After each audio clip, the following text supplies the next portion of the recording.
ରାହୁଲ ଦ୍ରାବିଡଙ୍କ ଦୁଇ ପୁଅ କ୍ରିକେଟରେ ହଙ୍ଗାମା କରିବାକୁ ଆସୁଛନ୍ତି। ଜଣେ ଅଧିନାୟକ ତ ଅନ୍ୟ ଜଣେ ଟି20ରେ ନିଜର ପ୍ରତିଭା ପ୍ରଦର୍ଶନ କରିବାକୁ ପ୍ରସ୍ତୁତ। ଭାରତୀୟ କ୍ରିକେଟ ଦଳର ପୂର୍ବତନ ମୁଖ୍ୟ ପ୍ରଶିକ୍ଷକ ରାହୁଲ ଦ୍ରାବିଡ ଟି20 ବିଶ୍ୱକପ୍ ଜିତିବାର ଟିମ୍ ଇଣ୍ଡିଆରେ ଏକ ପ୍ରମୁଖ ଭୂମିକା ଗ୍ରହଣ କରିଥିଲେ। ଟି20 ବିଶ୍ୱକପ୍ ପରେ ତାଙ୍କୁ ଭାରତୀୟ ଦଳରୁ ବିଦାୟ ଦିଆଯାଇଥିଲା। ଦ୍ରାବିଡଙ୍କ କାର୍ଯ୍ୟକାଳ ଶେଷ ହୋଇଥାଇପାରେ, କିନ୍ତୁ ତାଙ୍କ ନାମ ସର୍ବଦା ଭାରତୀୟ କ୍ରିକେଟରେ ଉଜ୍ଜ୍ୱଳ ହୋଇ ରହିବ। ଦ୍ରାବିଡଙ୍କ ଦୁଇ ପୁଅ ମଧ୍ୟ ପିତାଙ୍କ ଅନୁସରଣ କରି କ୍ରିକେଟର ହେବାକୁ ଯାଉଛନ୍ତି।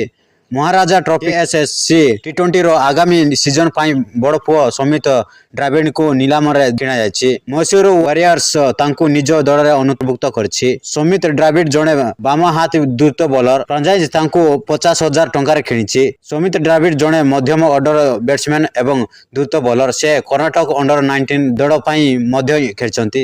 ବିଶେଷ କଥା ହେଉଛି କର୍ଣ୍ଣାଟକ କୋଚ୍ ବିହାର ଟ୍ରଫିକୁ କବ୍ଜା କରିନେଇଛି। ଏହି ସମୟ ମଧ୍ୟରେ ଏହି ପ୍ରତିଭାଶାଳୀ ଅଲରାଉଣ୍ଡର ମୁମ୍ବାଇ ବିପକ୍ଷ ଫାଇନାଲରେ ନିଜର ଦ୍ରୁତ ବୋଲିଂ